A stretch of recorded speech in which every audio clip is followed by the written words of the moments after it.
ಬಂಜಾರ ಸಮಾಜದ ಚಿತ್ತಾಪುರ ತಾಲೂಕಿನ ಮುಖಂಡರ ವತಿಯಿಂದ ಮಾಜಿ ಜಿಲ್ಲಾ ಪಂಚಾಯತ್ ಸದಸ್ಯರಾಗಿರುವ ಅರವಿಂದ ಚವ್ಹಾಣ್ ಅವರ ವಿರುದ್ಧ ಆರೋಪಗಳ ಕುರಿತು ಉನ್ನತ ಮಟ್ಟದ ತನಿಖೆ ನಡೆಸುವಂತೆ ಜಗದೀಶ್ ಚವ್ಹಾಣ್ ಅವರು ತಿಳಿಸಿದ್ದಾರೆ.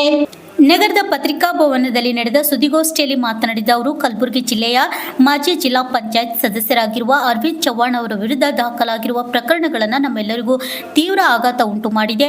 ಅವರು ಕಳೆದ 1 ದಶಕದಿಂದ ಕಲಬುರಗಿ ಜಿಲ್ಲೆ ರಾಜಕಾರಣದಲ್ಲಿ ಸಕ್ರಿಯರಾಗಿದ್ದು, ಇಲ್ಲಿವರೆಗೂ ಯಾವುದೇ ಕಪ್ಪು ಚುಕ್ಕೆ ಇಲ್ಲದೆ ಸಾರ್ವಜನಿಕ ಜೀವನ ನಡೆಸಿಕೊಂಡು ಬಂದಿದ್ದಾರೆ.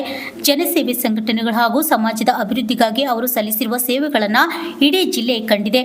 ಆದ ಕಾರಣ ಇವರ ವಿರುದ್ಧ ದಾಖಲಾಗಿರುವ ಆರೋಪಗಳ ಕುರಿತು ಉನ್ನತ ಮಟ್ಟದ ನಿಷ್ಪಕ್ಷಪಾತ ತನಿಖೆ ನಡೆಸುವಂತೆ ತಿಳಿಸಿದರು. ಈ ಒಂದು ಸಂದರ್ಭದಲ್ಲಿ ಜಗದೀಶ್ ಚವ್ಹಾಣ್, ಚಂದು ಜಾಧವ್, ಬೋರು ರಾಠೋಡ್, ವಿಜಯ್ ಕುಮಾರ್, ಶಿವರಾಮ್ ಪವರ್, ರವಿ ರಾಠೋಡ್ ಇನ್ನಿತರು ಹಾಜರಿದ್ದರು. Bureau report, RJ32 Kannada news, Kalaburagi. ನಾವು ಎಲ್ಲರೂ ಸೇರಿ ಭೇಟಿಯಾಗಿ ಮಾತನಾಡಿದಾಗ ಇದೇ ವಿಷಯವನ್ನು ನಮಗೆ ಹೇಳಿದ್ದಾರೆ. ಆದರೆ ನಾವು ಇವತ್ತು ಪತ್ರಿಕಾ ಮಾಧ್ಯಮದ ಮೂಲಕ ನನ್ನ ಸರ್ಕಾರಕ್ಕೆ ಹಾಗೂ ನಮ್ಮ ಪೊಲೀಸ್ ಅಧಿಕಾರಿಗಳಿಗೆ ಇದರಲ್ಲಿ ಈ FIR ಆಗಿದೆ, ಏನು ಪ್ರಕರಣ ದಾಖಲೆ ಆಗಿದೆ ಅರವಿಂದ್ ಚವ್ಹಾಣ್ ವಿರುದ್ಧ, ಇದನ್ನು ತಾವು ಇನ್ನೂ ಹೆಚ್ಚಿನ ಮಟ್ಟದಲ್ಲಿ ತನಿಖೆಯನ್ನು ಕೊಟ್ಟು ಸತ್ಯಾಂಶ ಹೊರಗಡೆ ತಂದು ಇವತ್ತು ಯಾರು ತಪ್ಪಿಸ್ತರಿದ್ದಾರೆ ಅದ್ರ ಜೊತೆ ಅದರ ವಿರುದ್ಧ ಕಾನೂನು ಕ್ರಮ ಆಗಲಿ, ಇದರಲ್ಲಿ ಯಾವುದೇ ಇದನ್ನಿಲ್ಲ. ಆದರೆ ಅರವಿಂದ್ ಚವ್ಹಾಣ್ ಅವರು ಇದರಲ್ಲಿ ಯಾವುದೇ ಒಂದು ರೋಲ್ ಇರಲಾರ್ದು ಕೂಡ ಅವ್ರ ಮೇಲೆ FIR ಆಗಿದೆ. ಅದಕ್ಕಾಗಿ ಇವತ್ತು ನಾವೆಲ್ಲರೂ ಸೇರಿ, ನಮ್ಮ ಬಂಜಾರ ಸಮಾಜದ ಮುಖಂಡರು ಎಲ್ಲರೂ ಸೇರಿ, ಯಾಕಂದರೆ ಕೆಲವು ದಿನಗಳ ಹಿಂದೆ ಎಲ್ಲ ಪತ್ರಿಕಾ ಮಾಧ್ಯಮದಲ್ಲಿ, ಕೆಲವೊಂದು ಯೂಟ್ಯೂಬ್ ಚಾನಲ್ನಲ್ಲಿ, ಕೆಲವೊಂದು ನ್ಯೂಸ್ ಚಾನಲ್ ಬರ್ತಾ ಇತ್ತು, ಅರವಿಂದ್ ಚವ್ಹಾಣ್ ಅವರು ಹೀಗೆ ಮಾಡಿದ್ದಾರೆ, ಅವರ ಇದರಿಂದ ಹೆಸರು ತೊಗೊಂಡು ತೀರ್ಕೊಂಡಿರಂತ. ಇದು ತನಿಖೆ ಆದಮೇಲೆ ಗೊತ್ತಾಗುತ್ತೆ. ಒಂದು ಸಂವಿಧಾನಾತ್ಮಕವಾಗಿ FIR ಮಾಡಿದ ಮೇಲೆ ಆರೋಪಿ ಅಂತ ನಾವು ಎಲ್ಲಿವರೆಗೂ ಆಗಲ್ಲ ಅಲ್ಲಿವರೆಗೂ ಅದು ಆರೋಪಿ ಅಲ್ಲ. ಅವರು ಆರೋಪ ಸಾಬೀತುಪಡಿಸಿದ್ರೆ ಮಾತ್ರ ಅದು ಆರೋಪಿ ಅಂತ ಹೇಳಿ ಈ ಸಂದರ್ಭದಲ್ಲಿ ತಮಗೆ ನಾನು ಹೇಳಲು ಇಚ್ಛಿಸ್ತೇನೆ. ಈ ಒಂದು ಪ್ರಕರಣದಲ್ಲಿ ಹೆಚ್ಚಿನ ತನಿಖೆಗಾಗಿ ಒಂದು ಟೀಮನ್ನು ರಚನೆ ಮಾಡಿ ಮಾನ್ಯ ವರಿಷ್ಠ ಪೊಲೀಸ್ ಅಧಿಕಾರಿಗಳು ಈ ಒಂದು ಟೀಮ್ ರಚನೆ ಮಾಡಿ ಇದರ ತನಿಖೆ ಮಾಡಬೇಕು ಅಂತ ಈ ಮುಖಾಂತರ ತಿಳ್ಕೊಳ್ತೀನಿ. ಧನ್ಯವಾದಗಳು. ಅದು ತನಿಖೆ ಮಾಡಿಸಿ, ಅವ್ರ ವೈಫರ್ ಹೇಳಿದ್ರು ನಿಜ ಇದ್ರೆ ಅದಕ್ಕೇನಾದರೂ ವಿಡಿಯೋ ಇರ್ಬೋದು ಅಥವಾ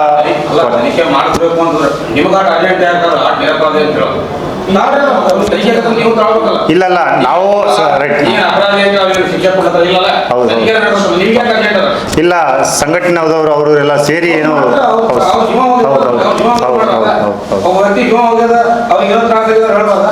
ಹೇಳ್ಬೇಕು ಸರ್. ನಾವು ಹೇಳ್ತಾ ಇದೀವಲ್ಲ, ಅಲ್ಲಿ ಖದೀರ್ ಪಾಷಾ ಒಬ್ಬ ಶಟ್ರಿಂಗ್ ಮಾಡುವ ಕೂಲಿ ಕಾರ್ಮಿಕ. ಅವರು ಆತ್ಮಹತ್ಯೆ ಮಾಡಿಕೊಂಡ ನಂತರ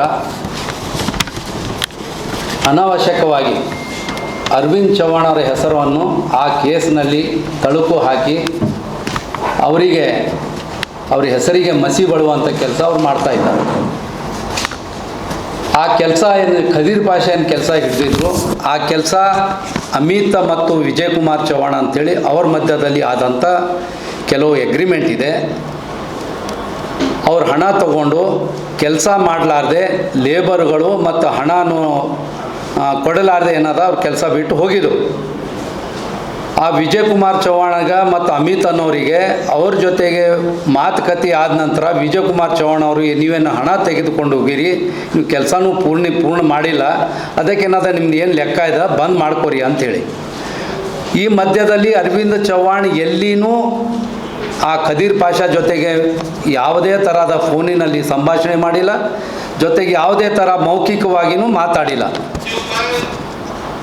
ಯಾರ ಮೇಲೆ ಕ್ರಮ ತಗೋಬೇಕಂತ ಹೇಳುವ ಬಿಟ್ಟು ಕೇವಲ ಅರವಿಂದ್ ಚವ್ಹಾಣ್ ಮೇಲೆ FIR ಮಾಡಿ ಅರವಿಂದ್ ಚವ್ಹಾಣ್ ಅವರಿಗೆ ಏನದ ಇಂಡೈರೆಕ್ಟ್ಲಿ ಯಾವ್ಯಾವ ಸಂಘಟನೆದವ್ರ ಕಡೆಯಿಂದ ಫೋನ್ ಮಾಡಿಸಿ ಸೆಟ್ಲ್ಮೆಂಟ್ ಮಾಡಿರಿ ಅಂಥೇಳಿ ಅವ್ರಿಗೆ ಇದು ಹೇಳಿದ್ದಾರೆ. ಮಾಡಲಾರ್ದಕ್ಕೇನದ ಅನಾವಶ್ಯಕವಾಗಿ ಅರವಿಂದ್ ಚವ್ಹಾಣ್ ಅವ್ರು ಏನದ ಖದೀರ್ ಪಾಷಾ ಅನ್ನೋರಿಗೆ ಫೋನ್ ಮುಖಾಂತರ ಅವರಿಗೆ ಥ್ರೆಟ್ನಿಂಗ್ ಕೊಟ್ಟಿದ್ದಾರೆ, ಬೈದಿದ್ದಾರೆ, ಅವರಿಗೆ ಮಾನಸಿಕವಾಗಿ ಹಿಂಸೆ ಮಾಡಿದ್ದಾರೆ ಅಂಥೇಳಿ ಅವರೇನದ ಕೆಲವು ಜನ ಆ ದಿವಸ ಸ್ಟ್ರೈಕ್ ಮಾಡುವಾಗ ಕೇಳಲಿಕ್ಕೆ ಬಂದಿದೆ. ನಾವು ಅರವಿಂದ್ ಚವ್ಹಾಣ್ ಅವರಿಗೆ ವಿಚಾರಣೆ ಮಾಡಿವಿ, ಮತ್ತು ಜೊತೆಗೆ ಏನಾದ್ರು ಅರವಿಂದ್ ಚವ್ಹಾಣ್ ಅವರು ಒಂದು ಇದನ್ನು ಮಾಡಿದ್ದಾರೆ, ವಿಡಿಯೋ ಕ್ಲಿಪ್. ಅವ್ರಿಗೆ ಕೇಳಿದಾಗ ಈ ಕೆಲಸಕ್ಕೆ ಮತ್ತು ಖದೀರ್ ಪಾಷಾಕ್ಕೆ ನನಗೆ ಯಾವುದೇ ತರಹದ ಸಂಬಂಧವಿಲ್ಲ, ಅವ್ರ ಕೆಲಸ ಯಾರ ಹತ್ರ ಕೆಲಸ ಮಾಡ್ತಾ ಇದ್ದಾರಾ, ಯಾರಿಗೆ ಅಗ್ರಿಮೆಂಟ್ ಮಾಡ್ಕೊಂಡಿದ್ದಾರೆ ಅವ್ರಿಗೆ ಬಿಟ್ಟಿದ್ದ ವಿಷಯ. ಅನಾವಶ್ಯಕವಾಗಿ ನನಗೇನಾದ ಯಾರ್ದೋ ಮಾತು ಕೇಳಿ ನನಗೆ ಅನಾವಶ್ಯಕವಾಗಿ ನನ್ನ ಮೇಲೆ ಅವರು ಮೋಸ ಮಾಡ್ತಾ ಇದ್ದಾರೆ, ನಮಗೇನಾದರೂ ಅಂಜಿಸ್ತಾ ಇದ್ದಾರೆ, ನನ್ನ ಹೆಸರಿಗೆ ಮಸಿ ಬಳಿಯುವಂಥ ಕೆಲಸ ಮಾಡ್ತಾ ಇದ್ದಾರೆ. ನಾವೇನು ಹೇಳ್ತೀವಿ ಅಂದರೆ, ಖದೀರ್ ಪಾಷಾ ಆತ್ಮಹತ್ಯೆ ಮಾಡ್ಕೊಂಡಿದ್ದಾರೆ, ಅವರಿಗೂ ನ್ಯಾಯ ಸಿಗಬೇಕು. ಯಾಕಂದರೆ ಅವ್ರಿಗೆ ಯಾರು ಹಣ ಕೊಡಬೇಕು, ಯಾವ ಪ್ರಕಾರ ಅವ್ರ ಕೆಲಸವನ್ನು ಹಿಡಿದಿದ್ರು, ಅವ್ರ ಟರ್ಮ್ಸ್ ಆ್ಯಂಡ್ ಕಂಡೀಷನ್ ಏನದ. ಅಕಸ್ಮಾತ್ ಇವ್ರ ತಂದೆಯವರಾಗಲಿ ಇವ್ರ ಅಮಿತ್ ಅನ್ನೋರು ಏನ್ರಿ ಅವ್ರಿಗೆ ಸೆಟ್ಲ್ಮೆಂಟ್ ಮಾಡೋದಿತ್ತಂದ್ರೆ ಮಾಡಿಲ್ಲ ಅಂದರೆ ಇವತ್ತು ನಾವು ಹೇಳ್ತೀವಿ, ಅವ್ರು ತೀರ್ಕೊಂಡಿದ್ದಾರೆ, ಅವ್ರ ಮನೆಯವರಿಗೆ ನಾವು ಹೇಳ್ತೀವಿ, ಏನರೇ ಇದ್ದರೆ ನಿಮ್ಮಲ್ಲಿ ಅಂಥದ್ದು ಏನರೇ ಕಾಗದ ಇದ್ದರು, ಪೇಪರು ಇದ್ರು ಅಂದರೆ ಆ ವಿಜಯಕುಮಾರ್ ಚವ್ಹಾಣ್ ಆಗಲಿ ಅಮಿತ್ ಆಗಲಿ ಅವ್ರ ಜೊತೆಗೆ ಕೂತು ಚರ್ಚೆ ಮಾಡಿ ನಿಮ್ದೇನೋ ಸೆಟ್ಲ್ಮೆಂಟ್ ಮಾಡ್ಕೋಬೇಕಂತೇಳಿ ನಾವು ಹೇಳ್ತೀವಿ. ಆದರೆ ಅನಾವಶ್ಯಕವಾಗಿ ಅರವಿಂದ್ ಚವ್ಹಾಣ್ ಹೆಸರು ತಳಕು ಹಾಕೋದು ಬೇಡ ಅಂಥೇಳಿ ನಾವು ತಮ್ಮ ಮುಖಾಂತರ ಯಾರ್ಯಾರ ಸಂಘಟನಾದವ್ರು ಹೋರಾಟ ಮಾಡಿದ್ದಾರೆ ಅವರಿಗೆ ನಾವು ವಿನಂತಿಸಿದ್ವಿ.